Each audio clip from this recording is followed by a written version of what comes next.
Assalamualaikum warahmatullahi wabarakatuh. Perkenalkan, nama saya Ayu Landari, NIM 21 2022 236. Baiklah, di sini saya akan menjelaskan pendidikan kewarganegaraan pada bab 6, yaitu wawasan Nusantara sebagai geopolitik Indonesia. A. Pengertian dan kedudukan wawasan Nusantara. Istilah wawasan Nusantara dapat diartikan secara etimologis dan terminologis. A. Secara etimologi, wawasan Nusantara berasal dari kata wawasan dan Nusantara. Wawasan berasal dari kata wawas atau bahasa Jawa yang berarti pandangan, tinjauan, atau penglihatan indrawi. Selanjutnya, muncul kata wawas yang berarti memandang, tinjauan, penglihatan, tanggapan indrawi. Wawasan berarti pula cara pandang, cara melihat.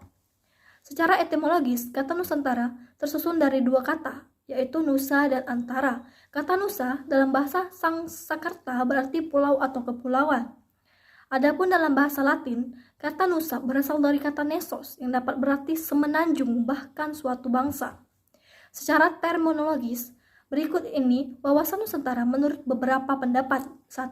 Menurut Prof. Dr. Wan Husman, wawasan Nusantara adalah cara pandang bangsa Indonesia mengenai diri dan tanah airnya sebagai negara kepulauan dengan semua aspek kehidupan yang beragam. 2. Pengertian wawasan negara dalam GBHN 1998. Wawasan Nusantara adalah cara pandang dan sikap bangsa Indonesia mengenai diri dan lingkungannya, dengan mengutamakan persatuan dan kesatuan bangsa, serta kesatuan wilayah dalam penyelenggaraan kehidupan bermasyarakat, bernegara, dan berbangsa. 3. Berikut ini menurut kelompok kerja wawasan Nusantara untuk diusulkan menjadi TAP MPR yang dibuat Lemhanas tahun 1999, cara pandang dan sikap bangsa Indonesia mengenai diri dan lingkungannya yang serba beragam dan bernilai strategis, dengan mengutamakan persatuan dan kesatuan bangsa, serta kesatuan wilayah dalam penyelenggaraan kehidupan bermasyarakat, berbangsa, dan bernegara untuk mencapai tujuan nasional. 2. Hakikat wawasan Nusantara. Dalam GBHN disebutkan bahwa hakikat wawasan Nusantara diwujudkan dengan menyatakan kepulauan Nusantara sebagai satu kesatuan politik, satu kesatuan ekonomis, satu kesatuan sosial budaya, dan satu kesatuan pertahanan keamanan. Menurut Hasan Habib 1970, inti pokok wawasan Nusantara adalah A. Kedaulatan wilayah nasional termasuk satu kesatuan bangsa, satu tujuan dan tekad perjuangan, dan satu kesatuan hukum.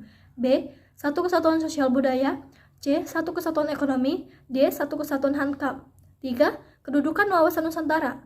Wawasan Nusantara berkedudukan sebagai pingsi bangsa. Visi bangsa adalah keadaan atau rumusan umum mengenai keadaan yang diinginkan.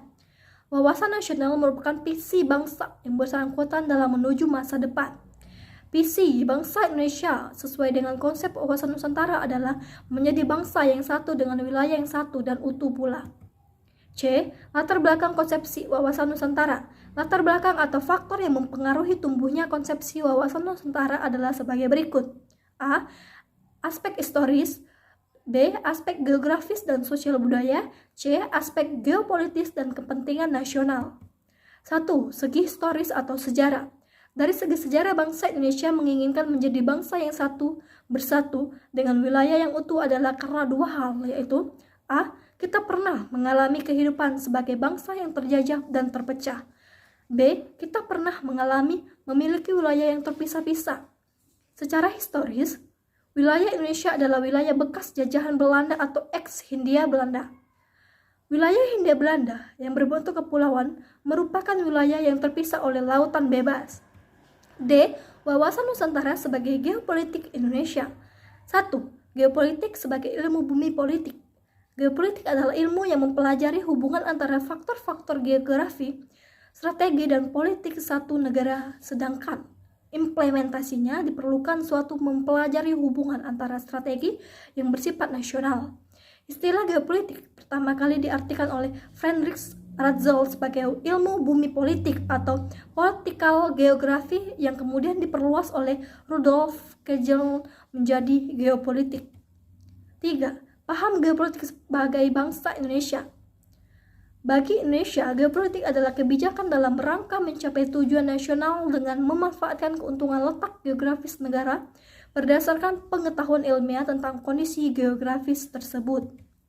Secara geografis, Indonesia memiliki ciri khas, yakni diapit dua samudra, India dan Pasifik, dan dua benua, yaitu Asia dan Australia. Indonesia merupakan negara kepulauan yang disebut Nusantara.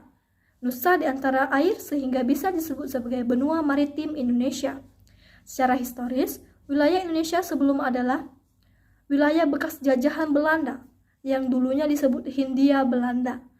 Rakyat di wilayah Hindia Belanda, oleh karena itu mereka disebut satu bangsa wilayah Hindia Belanda yang sekarang dinamakan Indonesia. Dari Sabang sampai Merauke merupakan ruang lingkup atau Lebensraum bangsa Indonesia yang harus disatukan dan dipertahankan.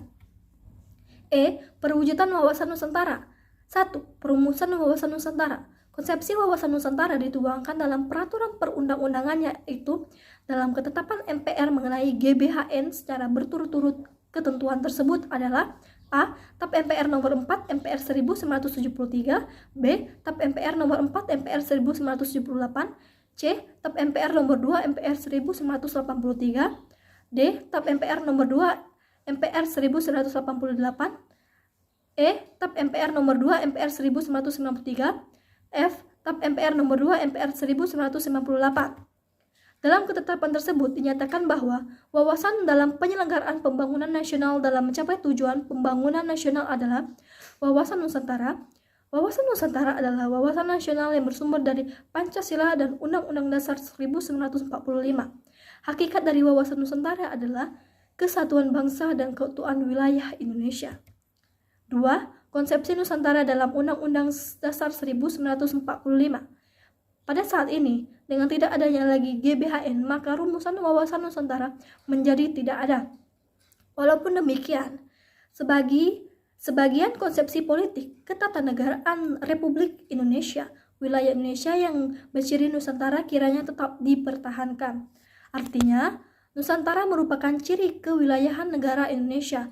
Hal ini tertuang dalam pasal 25A Undang-Undang Dasar 1945 yang berbunyi, Negara Kesatuan Republik Indonesia adalah sebuah negara kepulauan yang berciri Nusantara dengan wilayah yang batas-batas dan hak-haknya ditetapkan dengan undang-undang.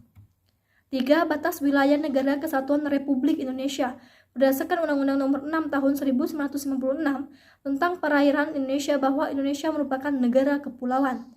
Berdasarkan Undang-Undang Nomor 43 Tahun 2008, yang dimaksud wilayah negara adalah salah satu unsur negara yang merupakan satu kesatuan wilayah daratan, perairan, pedalaman, perairan kepulauan dan lautan teritorial beserta dasar laut dan tanah di bawahnya, serta ruang udara di atasnya, termasuk seluruh sumber kekayaan yang terkandung di dalamnya. A. Wilayah daratan. Wilayah daratan adalah daerah di permukaan bumi dalam batas-batas tertentu dan di dalam tanah permukaan bumi. B. Wilayah perairan. Wilayah perairan Indonesia meliputi laut teritorial Indonesia, perairan kepulauan dan perairan pedalaman. C. Wilayah udara. Wilayah udara adalah wilayah yang berada di atas wilayah daratan dan lautan atau perairan negara itu. 4. Tujuan dan manfaat wawasan Nusantara. A. Tujuan wawasan Nusantara. Hakikat wawasan Nusantara adalah keutuhan Nusantara atau nasional dalam pengertian cara pandang yang selalu utuh menyeluruh dalam lingkup dan demi kepentingan bangsa dan negara Indonesia, yaitu keutuhan bangsa dan wilayah Indonesia, wilayah nasional. Tujuan wawasan Nusantara terdiri atas dua, yaitu yang pertama, tujuan ke dalam adalah menjamin perwujudan persatuan dan kesatuan segenap aspek kehidupan nasional, yaitu politik, ekonomi, sosial budaya, dan pertahanan keamanan. Yang kedua, tujuan keluar adalah terjaminnya kepentingan nasional dalam dunia yang serba berubah dan ikut serta melaksanakan ketertiban dunia berdasarkan kemerdekaan, perdamaian abadi, dan keadilan sosial, serta mengembangkan suatu kerjasama dan saling hormat-menghormat. B. Manfaat wawasan Nusantara. 1. Diterimanya dan diakuinya konsepsi Nusantara di forum internasional. Hal ini dibuktikan dengan penerimaan asas negara kepulauan berdasarkan Konvensi Hukum Laut 1982. Indonesia sebagai negara kepulauan diakui oleh dunia internasional. Yang kedua, pertambahan luas wilayah teritorial Indonesia berdasarkan Ordonansi 1939. Wilayah teritorial Indonesia hanya seluas 2 juta kilometer persegi. Dengan adanya konsepsi wawasan Nusantara, maka luas wilayah Indonesia menjadi 5 juta kilometer persegi.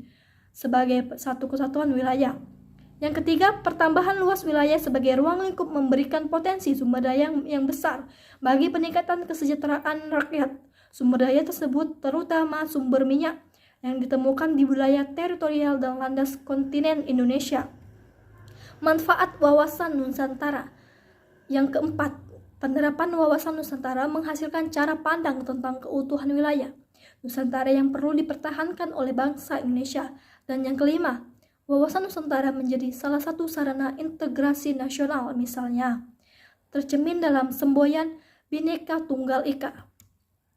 Baiklah, di sini saya ada 5 soal beserta jawabannya. Sekian penjelasan dari saya. Jika ada kata yang salah, saya mohon maaf. Saya akhiri. Assalamualaikum warahmatullahi wabarakatuh.